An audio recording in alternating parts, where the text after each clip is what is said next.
I mean, look how gentle and forgiving he was. Same God as led Israel in the Old Testament. The God who thundered on Sinai is the God who sat on the Mount of Olives and wept and was despised for his weeping, though he touched the hearts of a few, and the children loved him. He never used the methods of Sinai and of Shebears and of Uzzah and Korah, Dathan and Abiram and Nadab and Abihu and Lot's wife, and none of those things for 3.5 years. And he didn't say, now an eye for an eye and a tooth for a tooth and all the rest. He said, turn the other cheek.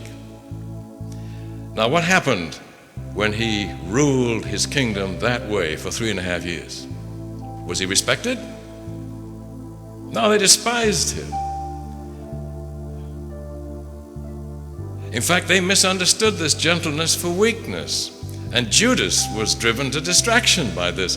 And one of the reasons why he betrayed Christ was he assumed that in the emergency, at the end, when he would be arrested and taken out to be killed, that finally Jesus surely would show the thunders and the powers that were demonstrated on Sinai and other such occasions. And when Jesus didn't do it, Judas was utterly dismayed.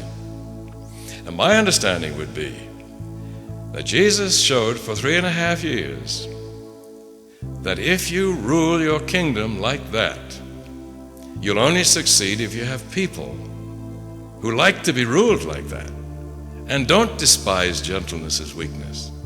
And they have great respect for the still small voice of truth persuasively presented. And he did eventually win a few. He even won Saul to this preference after a while. But do you remember how he won Saul? First, a little bit of Sinai. He floored him on the road to Damascus. Do you like it that God did that?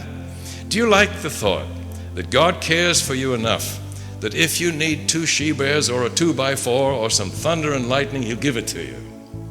But then don't misunderstand him and serve him from fear. Then do what Saul did. Now he had to be immobilized and blinded before he'd pay attention. That's too bad if the speaker has to do that to the audience to get attention. Take away eyesight, prostrate people on the floor, and have she-bears growling in the background. Now do I have your attention? I don't? Then the earth begins to shake beneath your feet, and there's lightning and thunder. Do I have your attention now? Oh yes, all that you have said we will do. Anybody want to use those methods?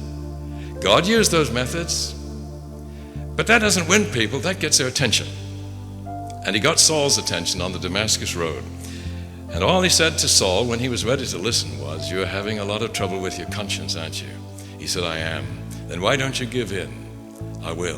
What do you want me to do? And God said, I'm not going to tell you. That's your method, to tell people what to do and overwhelm them with authority. No, just go and talk to Ananias, one of your equals, and he'll tell you. And the Lord left him. Now that's ideal. But see, even in winning Saul, first a little thunder and lightning. Don't misunderstand that. What would that say for us today as we seek to get the attention of the world? Is it all right to use methods to get attention? Well, we better get attention or no one will listen. But let's not let the attention-getting devices dominate our method from then on. If there must be a little thunder, that's only to make way for the still small voice of truth. And I believe the 3.5 years of Jesus' life, which appeared to be failure, because he did not win the respect of people that way, wins the respect of many of us as we say, is that the way you, the infinitely powerful one, is going to run his universe for eternity? I like that. Which was the conclusion of the thief on the cross, wasn't it?